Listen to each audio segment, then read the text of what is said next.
Así que yo quiero que usted me acompañe a Salmos 109, versículo del 4 al 5. Voy a leer el versículo y después le digo el título. Y hemos estado un poquito hablando de la pasión, dando como un preámbulo a lo que va a suceder. Pero hay ciertas cosas que tenemos que hablar, que son importantes, que son valiosas para nosotros de poder comprender y entender y captar. Y fíjese que yo nunca escatimo, y lo digo con mucha sinceridad, cada palabra o cada enseñanza que damos aquí con ustedes los jóvenes. O sea, yo nunca veo de que ellos no se saben este versículo, no le voy a poner esto, sino que yo siempre trato de que como me lo dijeron, así lo trato de hablar. Y quiero que por favor me preste un poquito de atención, no se desvíe de lo que le voy a decir, sino que son cosas importantes que nos ocurren a nosotros y que tenemos que tener mucho cuidado con lo que hacemos en nuestra vida y con lo que quizás el mundo quiera hacer con nosotros. Así que Salmo 109, versos 4 y 5, decía David, y quizás lo leemos un poquito más anterior para comprender un poquito el contexto. Pues, y recalcando un poquito, yo hoy publiqué algo en Facebook acerca de David. Me impresionaba cuando leía esto acerca de David porque era un hombre muy especial y nos bendice su vida porque pasó por muchas cosas que tenemos nosotros que aprender. Y eso fue lo que hoy recibí estando un poquito estudiando un poquito a David. Y fíjese, vamos a leer el Salmo 109 desde el versículo 1 al 5. Dice: oh Dios de mi alabanza, no calles. O sea, David reconocía que Dios en algunos momentos podría callar, pero él estaba pidiendo que en medio de su alabanza Dios no se callara o no cerrara su boca para decir algo, sino que David quería oírlo. Y en el versículo 2 dice: porque boca de impío y boca de engañador se han abierto contra mí. O sea, David pasó por cosas muy impresionantes, pero siempre nos da una solución. Dice: porque por boca de impío, o sea, gente que quizás no adora a Dios de la manera que yo adoro, se han abierto en contra de mí, están hablando en contra de mí. Y se han hablado de mí con lengua mentirosa.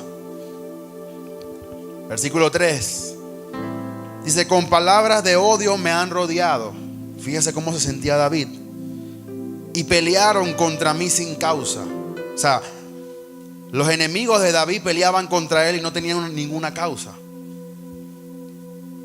Y en el versículo 4 me sorprende, dice: en pago de mi amor me han sido adversarios, mas yo oraba. Diga conmigo: mas yo oraba. O sea, David está diciendo que la retribución, el pago de él amar a las personas le había provocado tener más adversarios. O sea, el amor que David despendía, el amor que David podía sentir por el prójimo, el amor que David quería demostrar, el Dios que estaba con él, el Dios que él alababa, el Dios que él se paraba temprano y oraba con tantas ganas que decía: mis huesos te anhelan, mi carne te desea. O sea, el Dios que él adoraba, el Dios que él exaltaba, él quería demostrar el amor de Dios a través del mismo. Pero dice que en pago de mi amor me han sido adversarios, pero mientras yo oraba. Y en el versículo 5 dice: me devuelven mal por bien y odio por amor. Un versículo un poquito,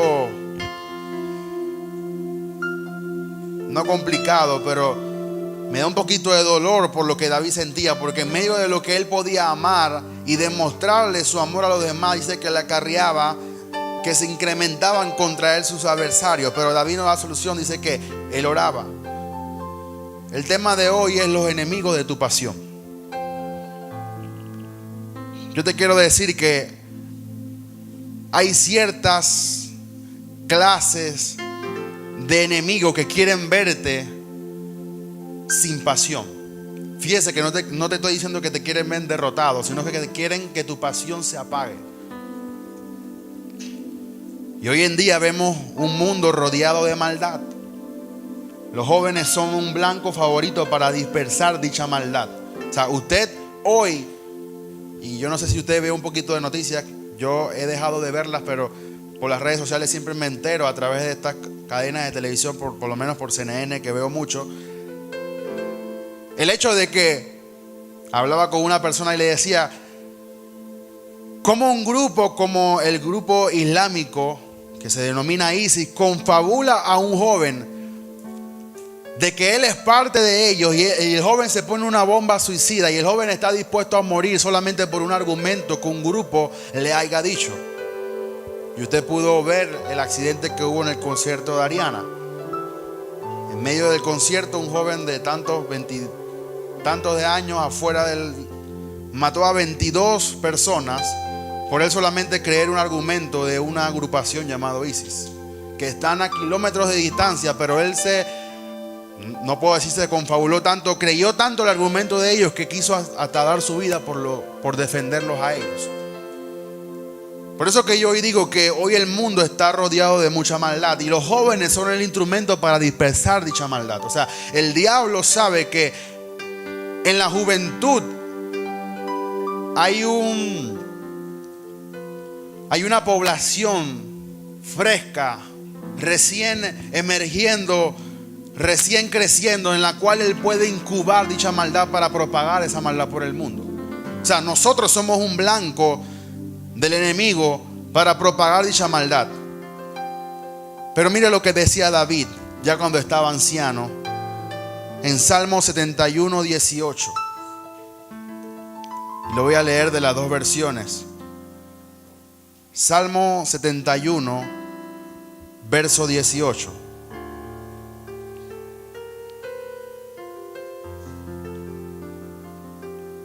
Dice David: aún en la vejez y las canas, oh Dios, no me desampares.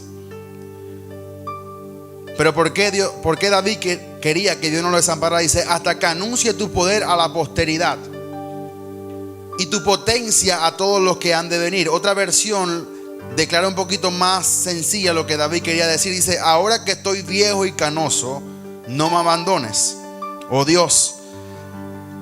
Y revela el propósito por el cual David quería que Dios no lo abandonara. Dice: permíteme proclamar tu poder a esta nueva generación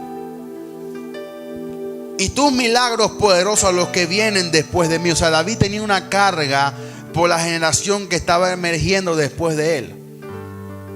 Pero David tenía una carga porque él quería proclamar el poder que él había sido testigo de lo que Dios había hecho en su vida. Él quería proclamarlo a las generaciones venideras. Y él quería no dejar la oportunidad, sino que él quería testificar de los milagros poderosos que Dios había hecho con ellos. Pero David quería propagarlo. David quería que los demás jóvenes se dieran cuenta de que Dios existía y hacía milagros y era poderoso. Ahora, el enemigo número uno de tu pasión se llama tu adversario, el diablo. Y yo no quiero asustarlo, pero la Biblia declara que el diablo es nuestro adversario. Tú y yo tenemos que comprender que hay un ser que se llama Satanás, que él no va a descansar hasta ver que tu pasión se apague. Voy a volver a repetir eso. Hay un ser que se llama Satanás, que es una criatura que fue creada por Dios, pero que se desvió de su propósito, que él no va a descansar hasta ver tu pasión apagada. Y tú y yo tenemos que comprender que ese ser existe, está vigente y él no duerme. Lo voy a decir de esta manera: hasta fastidiarnos y hasta provocar en nosotros que nosotros mismos no queramos o nosotros mismos seamos los contribuyentes a que nuestra pasión se apague. Mira lo que dice Primera de Pedro 5:8. Dice: sed sobrios y velad, porque vuestro adversario el diablo, o sea, la Biblia testifica que tenemos un adversario. Y yo te quiero decir que tu adversario no es tu hermano. Tu adversario no es el joven que no cree como tú. Tu adversario no es tu papá ni tu mamá. Tu adversario no son tu familia que no cree como tú. Tu adversario no son los jóvenes que te difaman o te menosprecian porque tú eres evangélico, vas a una iglesia o tú quieres demostrar el amor de Jesús. Tu adversario no son ninguno de ellos. Tu adversario se llama el diablo. Diga conmigo el diablo. Y no le tenga miedo al diablo. Pero el diablo existe. Dice: sed sobrio y velad, porque vuestro adversario el diablo, como león rugiente, anda buscando alrededor a quien devorar. O sea, él no puede devorar a todo el mundo, sino él está buscando a quien se deje devorar por él. Quiere decir que él anda como un león buscando a quien devorar, pero somos nosotros que nos dejamos devorar por él. Somos nosotros que abrimos puertas muchas veces y permitimos que el diablo es el que provoque que nuestra pasión se apague. Ahora, yo he escuchado a muchos jóvenes que le echan la culpa al diablo por todo. No, que el diablo me hizo hacer esto, no, que el diablo me hizo hablar. Hay muchas cosas que tenemos que tomar responsabilidad nosotros mismos y decir: yo fui el que la hice. Pero muchas veces es el diablo quien provoca eso. Yo no sé si usted en ocasiones se ha sentido así como yo me he sentido. Yo muchas veces he querido que la misma presencia o lo mismo que yo siento en la iglesia lo siento en mi casa. Y yo quiero que lo que yo siento aquí, lo que yo convivo aquí, lo que yo comparto aquí se vaya conmigo. Pero muchas veces cuando salgo al mundo es diferente a lo que yo estoy haciendo en la iglesia. Y muchas veces yo mismo me he preguntado: pero si yo acabo de salir de una atmósfera de bendición, de adoración, de bendiciones, que en la cual yo estoy exaltando a mi Creador y estoy bien, me siento cómodo, me siento bien con Dios, me siento alegre, me siento feliz, me siento lleno de palabras. Pero cuando salgo al mundo, de una vez comienzan las tentaciones y comienzan las pruebas y las circunstancias, y comienzan como que el mundo está conspirando en contra de nosotros. Y muchas veces vemos y creemos que son las personas, pero realmente se llama el diablo.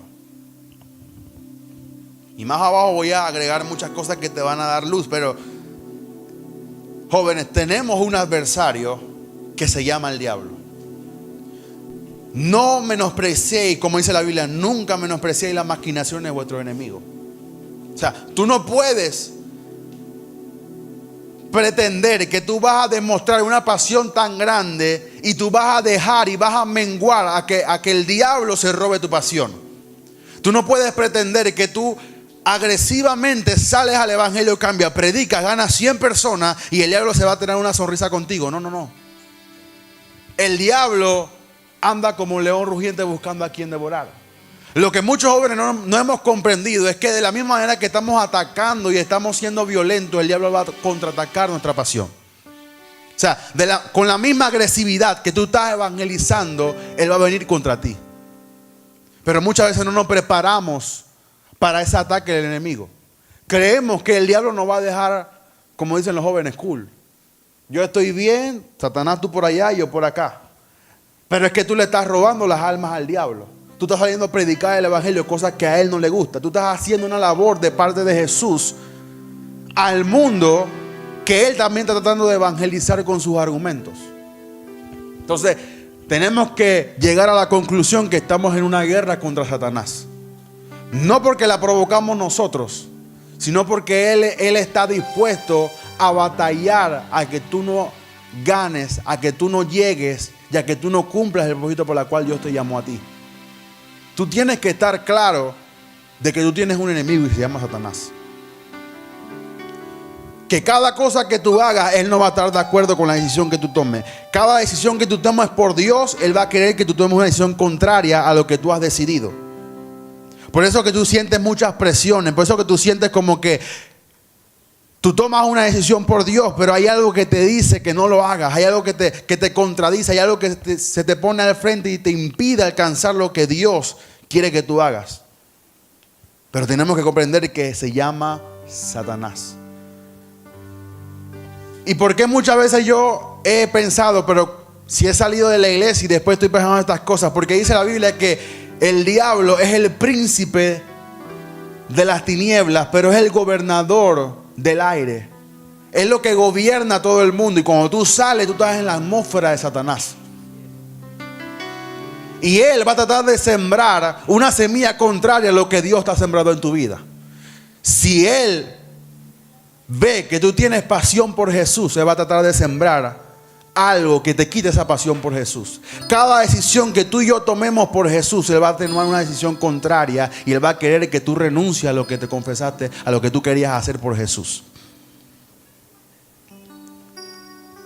Y muchas veces no podemos decir, no es que el hermano, no es que la circunstancia, no es Satanás. Tenemos que llamarlo por su nombre y tenemos que saber que es el diablo y que muchas veces conspira en contra de nosotros. Mira lo que dice Segunda de Corintios 11, 13 al 14. Habla de muchas cosas. Pablo frustrado, hablando de los que se llamaban apóstoles y eran falsos. Dice Pablo, porque estos son falsos apóstoles. Segunda de Corintios 11, del 13 al 14. Porque estos son falsos apóstoles, obreros fraudulentos que se disfrazan como apóstoles de Cristo. Pero Pablo termina y sigue diciendo, dice, y no es maravilla, porque el mismo Satanás se disfraza como ángel de luz. O sea, tú nunca vas a ver al diablo con un tridente y dándole vuelta a su cola. Tú nunca vas a ver al diablo con 2 cachos y vestido de rojo diciendo yo soy Satanás. Porque dice la Biblia que él se disfraza como ángel de luz. O sea, lo que tú veas hoy como un ángel de luz pudiera ser el diablo para tu vida. Lo puedo llevar más allá. La belleza que tú puedas ver en la persona que te gusta, quizás es el diablo que te está conquistando para robarte tu pasión. La hermosura que tú puedas ver, las curvas que tú puedas ver, la gran voz que puedas tener, el gran talento que pueda tener una persona, quizás es el mismo diablo disfrazándose como ángel de luz. La decisión que tú estás tomando, la puerta que tú mismo quieres abrir, quizás es Satanás vistiéndose para que tú tomes una decisión contraria a lo que Dios quiere hacer con tu vida. Y quizás muchas veces lo que Dios te ofrece no es lo que te va a gustar, pero es lo que te conviene. Voy a repetir eso. Quizás muchas veces la opción de Dios no es lo que te gusta, no es lo que a tus ojos parece lindo, bonito, hermoso, pero es lo que realmente conviene para tu propósito. En el mismo tiempo en que Samuel estaba orando, los hijos de Elí estaban fornicando en el templo. Pero Samuel sabía que a él le convenía orar porque él tenía un propósito de Dios para con su vida. Si Samuel se hubiera desviado y también estuviera fornicando con los hijos de Elí, nunca hubiera llegado a ser el propósito, nunca hubiera llegado a ser el profeta que fue. Pero Samuel entendía que a él le convenía estar orando delante del arca que estar con los hijos de Elí. Yo hoy te digo, a ti te conviene la opción de Dios antes que alguien que se está disfrazando como alguien de luz. Quizás yo me imagino a Samuel, ay, estoy aburrido aquí, yo me la paso orando y orando y orando y orando. Y allá están los hijos de Eli disfrutando su juventud. Pero yo te pregunto, ¿cómo murieron los hijos de Eli?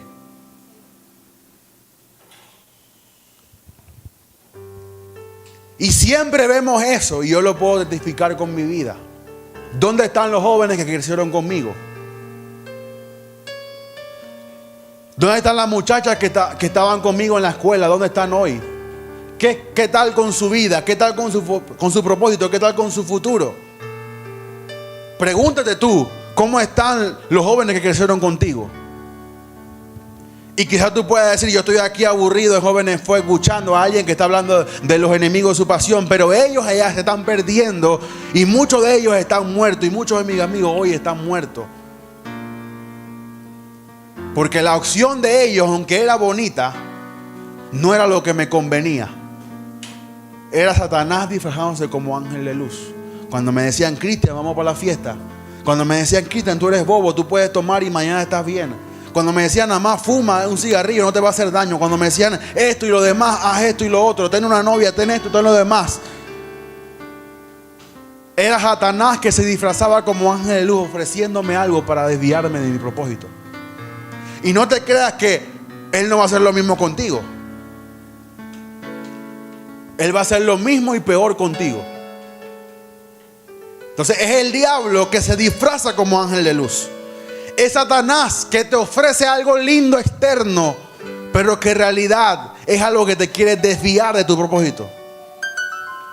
Yo siempre me acuerdo, y quizás cuando la vea le voy a decir: gracias, profesora, por decirme eso.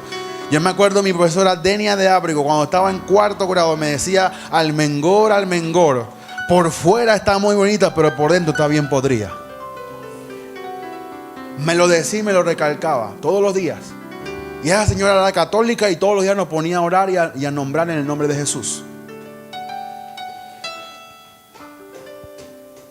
Y yo tengo eso grabado en mi mente.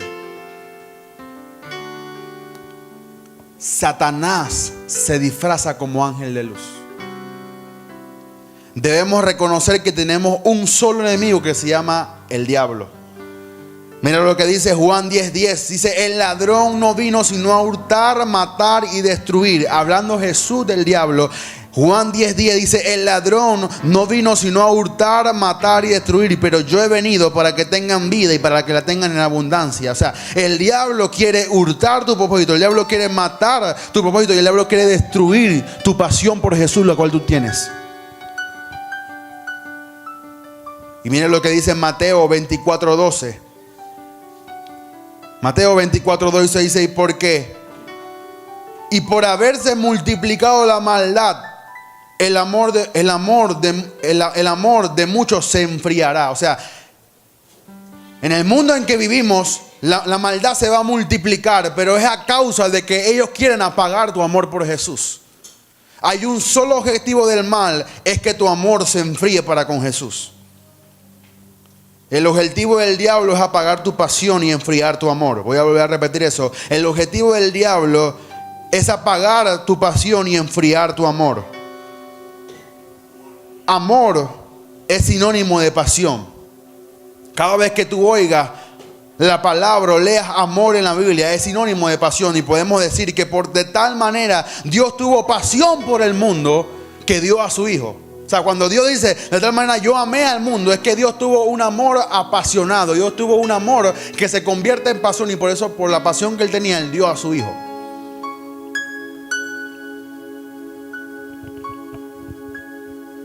Nuestro adversario es el diablo. Dile al que está a tu lado: tu adversario no soy yo, no es tu hermano, es el diablo. Ok, díselo al que está a tu otro lado: tu adversario no soy yo, no es tu hermano, es el diablo. Dele un fuerte aplauso a Jesús. Vamos, dele un fuerte aplauso a Jesús. Ahora, parece un poco contradictorio, pero es una realidad. Dentro de los enemigos de tu pasión se encuentran personas y hermanos. Voy a volver a repetir eso y présteme mucha atención. Dentro de los enemigos de tu pasión se encuentran personas y hermanos. Y ahora aclaro por qué hago la distinción de personas y hermanos. Mira lo que dice Efesios 6:12. Porque quiero dejar bien claro aquí esto. Efesios 6:12 dice: porque no tenemos lucha contra sangre ni carne. Oiga bien, no quiero que se confunda. Porque no tenemos lucha contra sangre ni carne. Diga: yo no tengo lucha contra sangre ni carne.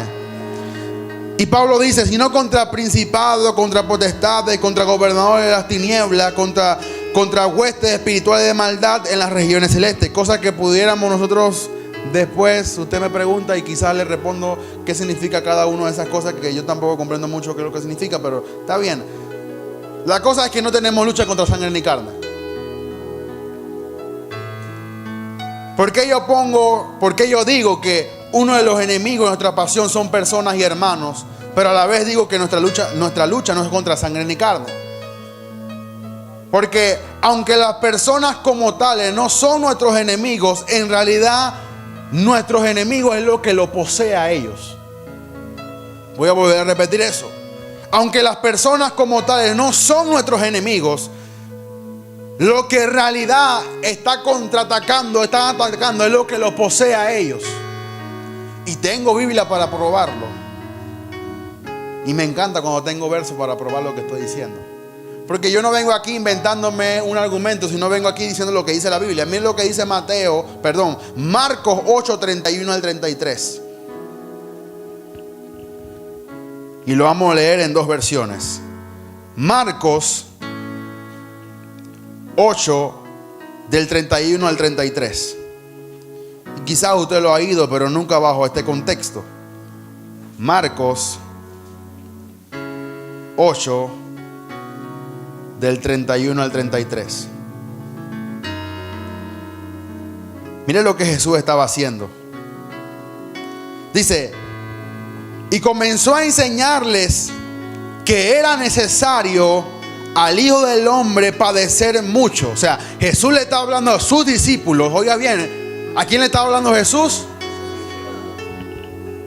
Dice que él estaba enseñando que el Hijo del Hombre, que era él, tenía que padecer mucho. O sea, él iba a hablar de lo que iba a padecer.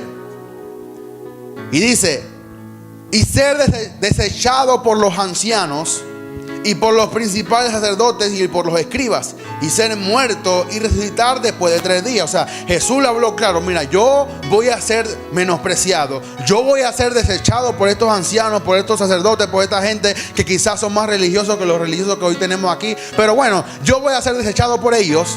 Pero yo te quiero decir algo: yo voy a padecer, yo voy a morir, pero también voy a resucitar. O sea, Jesús le habló claro a ellos y le dijo que él iba a morir y que iba a resucitar después de 3 días. Pero fíjese lo que alguien se atrevió a decirle a Jesús. Dice: y esto les decía claramente. O sea, Jesús le hablaba claro. Diga, Jesús hablaba claro. Ok. Porque dice: y esto les decía claramente. Pero entonces Pedro le tomó aparte y comenzó a reconvenirle. O sea, Pedro dijo: ven acá, Jesús, vamos a hablar tú y yo acá. ¿Ven? Tú le estás hablando a ellos que tú vas a morir, que tú vas a padecer por mucho y que tú... No, tranquilo, vamos a hablar tú y yo acá aparte. Dice: pero él, después de lo que Pedro le estaba diciendo, y en las otras versiones tengo un poquito más explícito de lo que Pedro quiso decirle a Jesús. Dice: pero él, volviéndose y mirando a sus discípulos, reprendió a Pedro diciendo... Oiga bien lo que Jesús le dijo a Pedro. ¿Quién era Pedro? Un discípulo de Jesús. ¿Quién era Pedro? Alguien que Jesús había escogido para ser un testigo fiel de lo que iba a hacer Jesús en la tierra. ¿Quién era Pedro? Un apóstol del Señor, que con su sombra iba a sanar a enfermos, que con sus manos hizo milagros, que los ángeles lo sacaron de la cárcel. ¿Quién era Pedro? Alguien que movió el mundo y movía a todo el mundo, y la gente tenía que ver con lo que Pedro hablaba. Pero en ese entonces Jesús volvió y mirando a sus discípulos reprendió a Pedro diciendo: quítate delante de mí, Satanás. Pero si era Pedro a quien le estaba hablando, hago la pregunta: ¿a quién le estaba hablando Jesús? ¿A Pedro o al diablo? Pero si era Pedro. Hago otra pregunta: ¿a quién le estaba hablando Jesús? ¿A Pedro o al diablo? Pero si le estaba hablando a Pedro. Quiere decir que en ese momento Pedro se dejó utilizar por Satanás. Y Jesús, que tenía un discernimiento bárbaro, comprendió que no era Pedro, era lo que lo estaba poseyendo. Y Jesús, que tenía un ojo biónico espiritual, discernió que era el diablo quien estaba utilizando a Pedro, porque Pedro en su ignorancia no estaba comprendiendo lo que Jesús le estaba diciendo. Y Pedro dijo: te reprendo, quítate delante de mí, Satanás. Es como tú te me pares al frente y yo sea Jesús, y tú me estés hablando, yo te digo: quítate delante de mí. Y al frente mío está Pedro y yo le estoy diciendo: Satanás, quítate delante de mí. Vuelvo a preguntar: ¿quién era Pedro? Un discípulo de Jesús. ¿A quién le estaba hablando Jesús? Al diablo, pero en realidad era Pedro. Quítate delante de mí, Satanás, porque no pones las miradas en las cosas de Dios, sino en las de los hombres. Mira lo que dice esta versión. Dice: Jesús comenzó a anunciarle a sus discípulos lo que iba a pasar. Yo, el Hijo del Hombre, voy a sufrir mucho, seré rechazado por los líderes del pueblo, por sacerdotes principales y por los maestros de la ley. Me van a matar, pero en 3 días después resucitaré. Dice, como Jesús habló tan claramente de su muerte, Pedro lo llevó aparte y le dijo, Señor, no hagas tal cosa con ellos o contigo. O sea, que no te acontezca lo que tú estás diciendo. O sea, Pedro le estaba tratando de convencer a Jesús que Él no muriera por ti y por mí. Pedro quería echar a la borda el plan y el propósito de Dios que Dios había orquestado desde antes de la fundación del mundo. O sea, antes de la fundación del mundo, Dios había preparado a su Hijo para que morir por nosotros y por su sangre tener salvación. Pero Pedro le estaba diciendo, no acontezca esas cosas contigo. O sea, no muera Jesús, no derrames tu sangre por la humanidad, no perdones a los pecadores. Dice, pero Jesús se volvió y frente a todos sus discípulos regañó a Pedro. Y dijo, Pedro, estás hablando como Satanás. O sea, era Pedro, pero en realidad el que estaba hablando era el diablo. Si Pedro, un discípulo de Jesús, que sanaba y echaba fuera demonios, porque dice que vinieron contentos los 70. Señor, los demonios aún se nos sujetan en tu nombre. Y ya Jesús le había dado autoridad para sanar toda enfermedad. Alguien que sanaba y echara fuera demonios, Jesús le está diciendo, está hablando como el diablo. Apártate de mí, pues no entiendes los planes de Dios. Te comportas como cualquier ser humano. ¿A qué quiero llegar yo? Que realmente nuestros enemigos no son las personas, no son nuestros hermanos. Es lo que realmente la persona está permitiendo que eso lo posea. Y yo puedo testificar por lo que aconteció aquí, que muchas veces las personas y nuestros hermanos en la iglesia se dejan usar por el diablo. Y son ellos los que, permitiendo que el diablo los posea, quieren apagar tu pasión. Hay jóvenes que vienen a jóvenes en fuego, y muchos de nosotros que tenemos alitas permitimos que el diablo hable, y esos jóvenes hoy se fueron. Muchas veces, en vez de ser un instrumento de bendición para que ellos vengan, somos un instrumento del diablo para que los jóvenes se vayan. Tú tienes que tener mucho cuidado con lo que hablas. Tú no puedes hablarle a un joven que se acaba de convertir espiritualmente creyendo que él va a comprender toda la obra de Dios. Tú no puedes tratar de que un bebé de meses camine como alguien que tiene 30 años. Tú no puedes tratar que un joven que se acaba de convertir se comporte como tú y yo deberíamos de comportarnos. Pero a veces nos creemos los súper espirituales y en realidad lo estamos dejando usar por el diablo para hacer un instrumento para que los jóvenes se vayan. Pero en realidad es que Él quiere apagar nuestra pasión. Dile al que está a tu lado, no seas un instrumento del diablo. No seas un instrumento del diablo. Mire lo que dice Pablo en 1 Corintios 8, 9 al 12. Y esto me llega mucho, porque relata lo que te acabo de decir. Dice, pero mirad que esta libertad vuestra no venga a ser tropiezo para los débiles. O sea, hay una libertad que tú y yo gozamos, y óigame bien, hay una libertad que tú y yo gozamos en Cristo, la cual Cristo nos liberó de la maldición de la ley, que habla Romanos 8:1. Pero dice, porque si alguno te ve a ti, que tienes conocimiento, sentado en la mesa en lugar de ídolos, la conciencia de aquel es débil. Yo creo que tú me prestes atención y oigas bien lo que te estoy leyendo. Dice, si alguno te ve sentado en la mesa en lugar de ídolos, la conciencia de aquel que es débil no será estimulada a comer de los sacrificios de los ídolos. O sea, lo que Pablo está diciendo aquí es que en ese entonces lo que ellos comían, el almuerzo era dedicado a un Dios. Y Pablo está diciendo, si algún hermano que se acaba de convertir es débil de mente y te ve a ti comiendo en la comida que supuestamente es sacrificio para los ídolos, no serás una piedra de tropiezo para él. O sea, él no será estimulado a hacer lo mismo. En pocas palabras y en palabras juveniles, si un joven ve que tú tienes 3 novias y él se acaba de convertir, ¿no será él estimulado a hacer lo mismo que tú? Si un joven ve la baja espiritualidad en tu vida, es que a ti no te importa tu relación con Dios, ¿no será él estimulado a hacer lo mismo? O sea, nosotros mismos a veces somos los que estimulamos a otros a que no sean espirituales. Nosotros mismos somos los que estimulamos a otros a que no oren. Porque todos sabemos que cuando llegamos a Jóvenes en Fuego a las 7 de la noche comenzamos a orar. Pero tú no te pusiste a orar, tú estás estimulando a otros que no oren.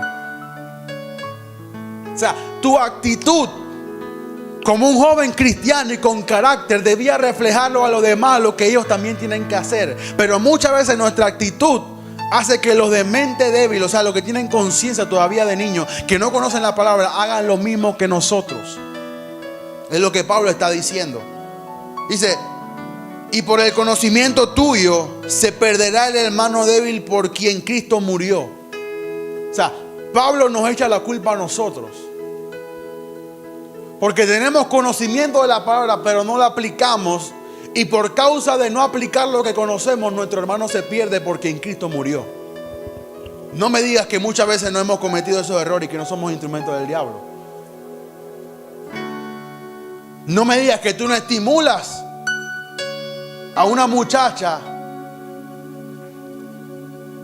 a venir a Jóvenes en Fuego de una manera sensual cuando ella ve lo que tú haces.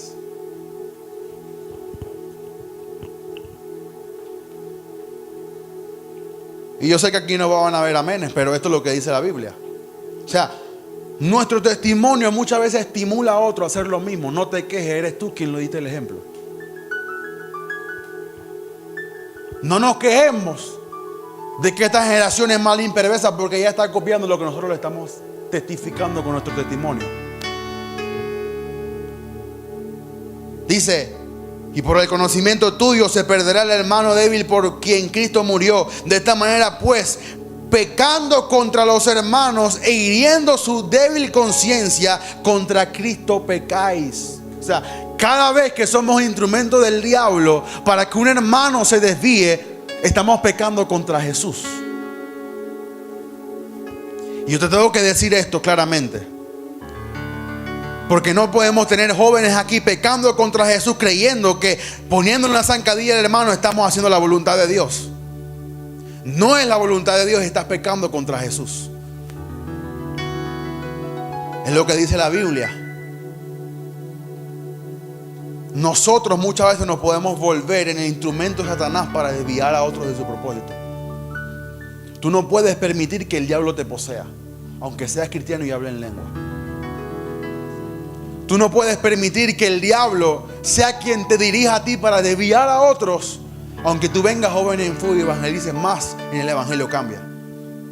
Tú no puedes permitir que tu vida sea un ejemplo de perdición para otros, aunque tú vengas a Maranata y ores 3 horas. No podemos permitir eso, jóvenes. No, yo me rehúso a ser instrumento de Satanás para que los jóvenes se pierdan.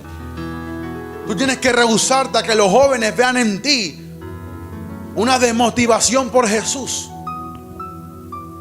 Tú tienes que rehusar a ser un instrumento de Satanás. Hace muchos años, cuando me convertí, escuché un testimonio de alguien que fue al cielo. Pero cuando Jesús vino a buscarlo, dice que lo sacó su espíritu de su cuerpo y él vio como que Jesús lo llevaba por un túnel. Ustedes pues los que han leído la Biblia un poquito, a mí no me gusta hablar nada de estas cosas porque no nos conviene a nada, pero usted sabe que hay 3 cielos. El cielo que usted ve lleno de nubes, pero hay un segundo cielo donde opera el diablo. Y dice que Jesús lo pasó por ese segundo cielo donde estaba el diablo y su gobierno. Dice que él escuchaba a los demonios como decían: ya no sabemos qué hacer para dividir a la iglesia. Estoy hablando en el 2005, 2004 que yo escuché ese testimonio.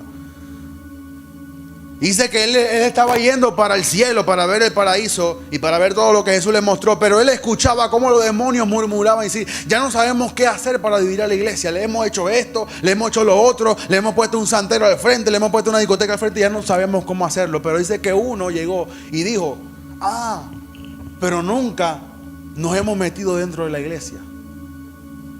Fíjense con lo que el demonio dijo. El demonio dice: metámonos dentro y dividámoslo desde adentro. Me acuerdo que era un chileno el de testimonio. Eso me impactó tanto que hasta el día de hoy lo recuerdo. Que es que el diablo no nos va a estar esperando allá afuera diciéndonos: vengan jóvenes en fuego, vengan jóvenes en fuego. El diablo se va a tratar de inmiscuir en nosotros. Y muchas veces con nuestras actitudes demostramos que no somos hijos de Dios y que estamos permitiendo que el diablo sea quien nos posea. Yo quiero que usted repita conmigo: yo me rehúso a ser un instrumento del diablo. Repítalo nuevamente: yo me rehúso a ser un instrumento del diablo. Dígalo otra vez más: yo me rehúso a ser un instrumento del diablo. Dele un aplauso a Jesús.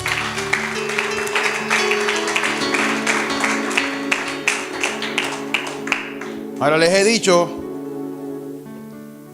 que los enemigos de tu pasión se consideran: número 1, nuestro adversario el diablo.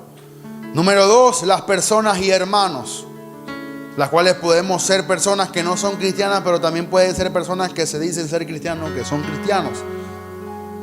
Y número 3, el tercer enemigo de tu pasión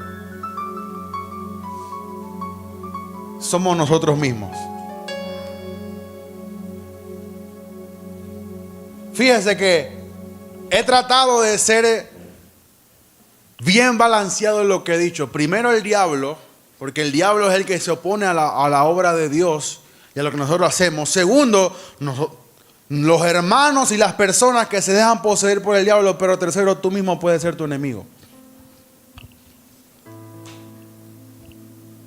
Muchas veces no es el diablo quien nos impide hacer las cosas. Oiga bien, muchas veces no es el diablo quien se para de frente y nos impide hacer muchas cosas. Somos nosotros mismos que no queremos hacerlas.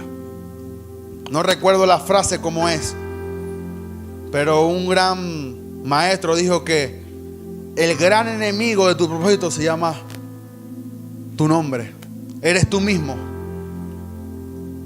Creemos que el enemigo más grande está fuera de nosotros. No, el enemigo más grande está dentro de nosotros. Somos nosotros mismos muchas veces los que nos convertimos en nuestros propios enemigos, nuestro propio obstáculo, nuestro propio impedimento. Mira lo que Pablo le dice a Timoteo en 1 Timoteo 4:16. Y me sorprende también porque Timoteo era un discípulo de Pablo, a quien Pablo reconocía como alguien, como un joven que tenía un carácter bien fundamentado en la palabra de Dios. Pero Pablo le recomienda en 1 Timoteo 4:16, dice: ten cuidado de ti mismo. Voy a repetir eso. Pablo le dice a Timoteo: ten cuidado de ti mismo. O sea, Pablo reconocía que Timoteo podría ser el obstáculo para él cumplir muchas veces lo que él quería hacer, lo que Dios quería hacer a través de él. Joven, ten cuidado de ti mismo. Nunca te confíes en lo que tú puedas hacer. Nunca te confíes en tu talento. Nunca te confíes en lo que tú haces. Nunca te confíes en cuántas horas tú oras. Nunca te confíes en que tú eres un adorador, en que eres un salmista, en que tienes un gran don, en que tienes una gran unción. No confíes en ti. Confía en Dios. Porque dice la Biblia: maldito el hombre que confía en el hombre. Pero bendito es aquel que pone su confianza en Dios. O sea, nunca te confíes de que porque tú has hecho algo bueno, así va a ser toda la vida. Hay gente que tiene un don para cantar y Dios mío, que abre la boca y es un ángel que canta, pero ellos confían más en el don que en el Dios que le dio el don. Y yo vengo de allá. Porque donde yo me convertí se creía más en la unción que el Dios de la unción. O sea, nosotros, y yo veía a los jóvenes compitiendo para ver quién tenía más unción, quién tenía más palabras, quién se sabía más la Biblia. O sea, eso era la competencia que cuando yo me convertí yo veía en la iglesia. Ah, no es porque yo le puse la mano a este y se le cayó, el tuyo no se cayó, yo tengo más unción que tú. Ah, no es porque yo fui a evangelizar y yo prediqué mejor que tú, a ti no te salieron los versos, a mí sí. Y yo veía esa clase de cosas y yo creía que ese era el evangelio porque yo me convertí allí. Obviamente me fui dando cuenta que no era la mejor manera de hacer el evangelio, porque fui metiéndome en la palabra y fui descubriendo que yo mismo podría ser el enemigo para que Dios fuera, o para que Dios me convirtiera en el instrumento para yo bendecir a las demás personas. Pablo decía: Timoteo, no confíes en lo que tú haces, ten cuidado de ti mismo. Por eso Pablo decía en 1 Corintios 9, 26, 27, dice: así que yo de esta manera corro. O sea, Pablo decía: así de esta manera yo vivo, así de esta manera yo vivo la vida, no como a la aventura, de esta manera peleo, no como quien golpea al aire, sino que golpeo mi cuerpo y lo pongo en servidumbre, no sea que yo, habiendo sido heraldos para otros, yo mismo venga a ser eliminado. O sea, Pablo no se confiaba de lo que él sabía. Hay muchos jóvenes que quizás ya se leyeron un capítulo de la Biblia y ya se creen que saben todo el consejo de Dios. Hay jóvenes que solamente leyeron Juan 3:16 y piensan que ya tienen a Dios y se saben todo lo de Dios. No te confíes en lo que sabes. Lo que hoy tú sabes, mañana puedes superarlo. Y lo que hoy tú conoces y el amor que hoy tú comprendes, mañana puede Dios y revelarte una extensión de su amor que tú nunca te puedes imaginar. O sea, yo no me confío hoy como líder de Jóvenes en Fuego de lo que yo he aprendido. Yo cada vez, y esto lo he aprendido de papá. Papá tiene más de 60 años de ser cristiano, 40 años de ser pastor. Y él, cada vez que hablo con él, me dice: hoy me paré desesperado porque necesitaba una palabra de Dios para compartirles a ustedes. O sea, no es que papá se para y dice: ay, yo me sé toda la Biblia, voy a agarrar un verso, lo voy a poner ahí, pongo un par de comentarios y todo el mundo se va a gozar. No, papá todos los días reclama al Espíritu Santo que le dé una palabra para poder bendecir a su pueblo. Digo, uno conoce un poco más la Biblia, uno conoce de repente dónde están otros versos, unos no, y uno los busca y uno se mete a estudiar la Biblia y se mete a estudiar a David y todos esos grandes hombres de Dios. Pero yo no me confío en lo que yo sé. Muchas veces yo he venido aquí sin nada escrito ahí, dependiendo absolutamente de lo que el Espíritu Santo me va a decir que diga. O sea, yo no me confío en que yo oro y la gente comienza a llorar, en que yo oro y la gente comienza a caer, en que yo oro y la gente le comienza a despelucarse. Yo no me confío en nada de eso, porque eso no, yo sé que eso no lo hago yo, sino lo hace el Espíritu Santo a través de mí. Por eso Pablo decía: yo golpeo mi cuerpo. O sea, yo le digo a mi cuerpo: no eres tú, sino es el Espíritu Santo en mí. Ah, no, porque yo hice un llamado y se convirtieron 300. No fuiste tú, fue el Espíritu Santo de Dios. Ah, no es que yo canté y en Jóvenes en Fuego se derramó la gloria de Dios. No fuiste tú, fue el Espíritu Santo de Dios. John Guichot, el pastor que tiene la iglesia más grande del mundo, dice que la gloria es como un chicle, que si te lo tragas te da indigestión, pero si la masticas la tienes que botar. O sea, no te consumas la gloria de Dios. ¿Cuántas veces hermanas o hermanos que yo he orado por ellos me han dicho: hermano, qué gran unción tú tienes? Y yo por adentro, para no ser descortés, porque papá dice tampoco sea un descortés diciendo: no, que la gloria es de Dios. Y está bien, bendición hermana, pero yo por dentro digo: eso no fui yo. ¿Cuántas veces yo veo lo que yo he predicado y yo digo: pero ¿de dónde salió eso? Yo no tenía eso escrito. Y yo llego siempre a la conclusión cada viernes que yo hago mi meditación, después de todo lo que dije en Jóvenes en Fuego, de que ese no fui yo, sino fue el Espíritu Santo de Dios. Los músicos aquí se tienen que dar cuenta que no es lo que ellos hacen en el instrumento para que la gente comience a conectarse con Dios, es lo que el Espíritu Santo puede hacer a través de ti. Los que actúan, los que bailan, no es lo que tú haces, no es la coreografía que tú inventaste, es la creatividad y el empeño y la pasión que el Espíritu Santo ponga en tu vida para que las demás personas puedan ser impactadas. No es lo que hacemos, no es la franela lo que evangeliza, el evangelio cambia. No es lo que podemos manifestar con los dones y talentos que tenemos, no. El Espíritu Santo que por su gracia se manifiesta en medio de nosotros. Y me comprometo desde aquí a que después del congreso voy a predicar de la fe y de la gracia. El Espíritu Santo me ha estado diciendo unos mensajes acerca de la gracia, que tenemos nosotros que conocer la gracia de Dios. Pero Pablo decía, yo vivo de esta manera, yo golpeo mi cuerpo. O sea, Pablo decía al cuerpo, no eres tú, es Dios en mí. Jóvenes, no somos nosotros. Es el Espíritu Santo que en su gracia y en su misericordia nos posee. Y muchas veces manifestamos cosas que nosotros ni explicamos. Cuando yo comencé a ser líder de jóvenes, yo le decía, papá, yo no sé cómo hacer esto. Y papá me decía, yo tampoco. Y yo decía como que... Y muchas veces comenzaba a orar y yo sentía una atmósfera que yo sabía que no era yo, sino era algo que yo no podía controlar. Y yo le decía, papá, me da miedo muchas veces orar por los jóvenes porque siento que hay una cosa que cae. Yo no sé cómo es que cae, yo no sé cómo es que eso funciona, pero yo tengo miedo a hacer algo que yo no sé. Y papá me escribía y me decía, no tengas miedo. Yo también me he sentido muchas veces así. Y yo esperaba un sermón, yo esperaba un consejo grande de alguien transable y tan que tiene mucha experiencia, pero a él le suceden las mismas cosas que quizás a nosotros nos suceden. Papá nunca se la cree que él sabe toda. Y yo no sé si a usted le ha tocado muchas veces hablar con él, pero muchas veces yo creo y voy a donde él, preguntarle algo que yo creo que él tiene la mejor respuesta y me dice, nene, no sé. Yo quedo como que, ¿cómo no va a saber? No sé. Entonces, tenemos nosotros que golpear nuestro cuerpo de una manera figurativa, en que le digamos nos digamos nosotros mismos, no somos nosotros, sino en lo que reside dentro de nosotros. Miren lo que dice Gálatas, el verso que muchos conocen, Gálatas 2:20, en que dice, mas ya no vivo yo, más Cristo vive en mí. Pero esta versión dice, mi antiguo yo ha sido crucificado con Cristo.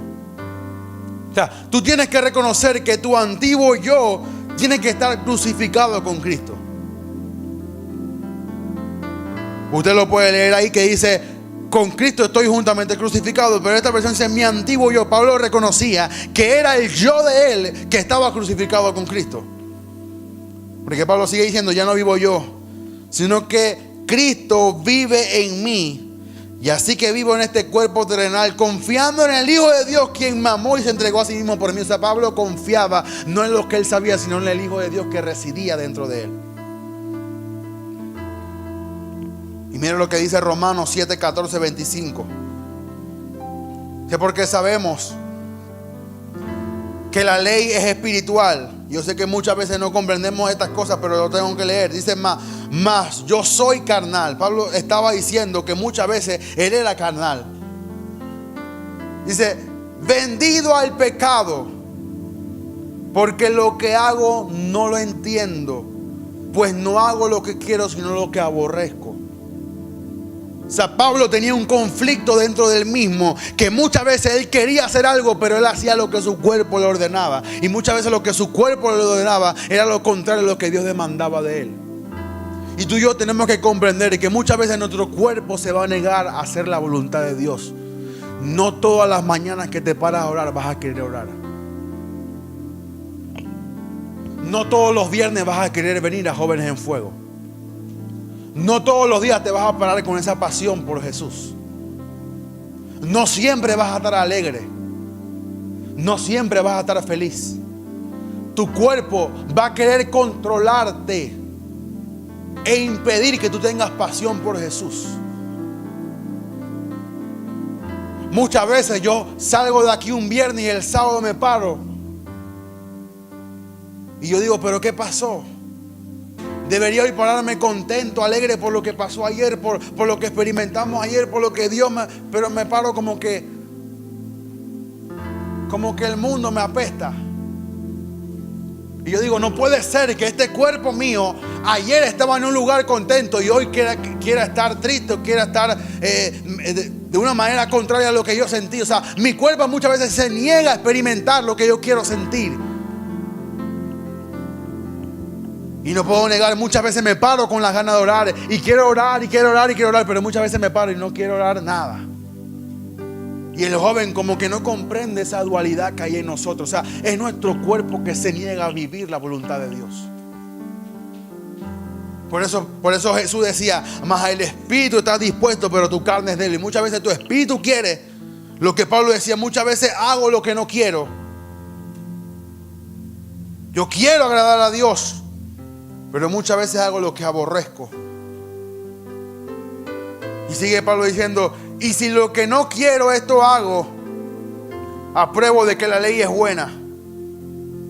De manera que ya no soy yo quien hace aquello, sino es el pecado que mora en mí. O sea, hay un pecado que mora en nosotros que muchas veces nos quiere jalar a hacer las cosas contrarias de Dios.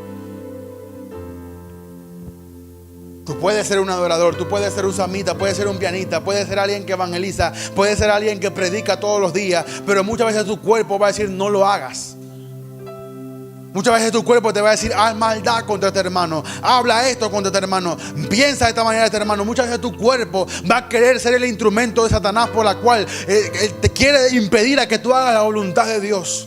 Muchas veces somos nosotros mismos, jóvenes. Reconocemos que es el diablo, pero muchas veces nosotros mismos lo que nos impedimos hacer las cosas que Dios quiere que hagamos. Tú tienes que hacer como Pablo, golpear tu cuerpo en la manera que tú vas a decir, cuerpo, tú no mandas, manda mi espíritu hoy. Hoy no decide quién va a orar mi cuerpo, mi espíritu ya decidió por él. Hoy yo voy a someter mi carne a mi espíritu, yo voy a orar aunque mi cuerpo no quiera. Y muchas veces vas a estar orando y no vas a tener ganas de orar, vas a querer tirar todo, vas a querer dejar todo, pero tú tienes que sujetar tu cuerpo a tu espíritu. Estas son cosas que me han funcionado, que papá nos ha enseñado y que tú tienes que saber. Tu cuerpo se va a negar a hacer la voluntad de Dios. Es nuestro cuerpo quien se niega muchas veces, todos los días, a que tú hagas la voluntad de Dios. Por eso Pablo decía de esta manera: yo sé que quien hace eso en mí es el pecado que mora en mí. Y yo sé que en mí, esto es en mi carne, no mora el bien. O sea, no está en ti el hacer el bien, está en tu decisión decidir que tú hagas el bien. Esto es mi carne, en la cual no mora el bien. Por eso decía Pablo, porque el querer el bien está en mí, pero también el no hacerlo. O sea, Pablo tenía una dualidad en sí, que muchas veces él quería hacer algo, pero también su carne le decía no lo hagas. Muchas veces nuestra carne le va a decir no hagas esto, no hagas lo otro. Así que queriendo yo hacer el bien, hago esta ley, que el mal está en mí.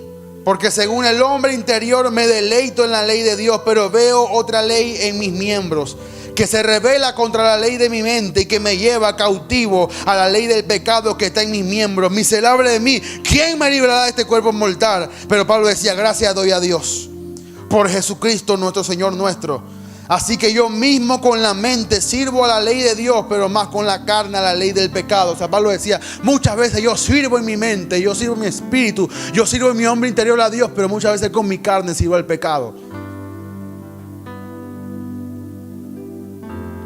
Por eso Job decía en Job 42, 5 al 6, después que Dios le dio prácticamente una cachetada, él atreverse a preguntarse a Dios, ¿quién eres tú? Y no sé qué. Y Dios le dijo, ¿dónde estabas tú cuando yo hice el mar? ¿Dónde estabas tú cuando yo hice el sol? ¿Dónde estabas tú? Yo quiero ver que tú me digas, ¿dónde estabas cuando yo separé el mar de la tierra? ¿Dónde estabas cuando yo le dije a las tinieblas, sepárense la luz? Y Dios le comenzó a decir muchas cosas en las cuales Job no podía responder porque Job ni existía. Y al final, que Dios le da un sermón, Job decía, de oídas te había oído, mas ahora mis ojos te ven. Por tanto me aborrezco y me arrepiento en polvo y en cenizas. Job llegó a comprender muchas veces se tenía que aborrecer y se tenía que arrepentir, porque el problema era el mismo, no era Dios. Jóvenes, tu problema no es Dios. Tu problema no es el Espíritu Santo. Tu problema muchas veces eres tú mismo. Y nos cuesta reconocer que nosotros somos el problema, porque le queremos echar la culpa al hermano, le queremos echar la culpa al diablo. Y sí hay verdad en eso, pero muchas veces nuestro problema somos nosotros mismos. Y tenemos que reconocer que mucha falta de pasión en nosotros la hemos provocado nosotros mismos.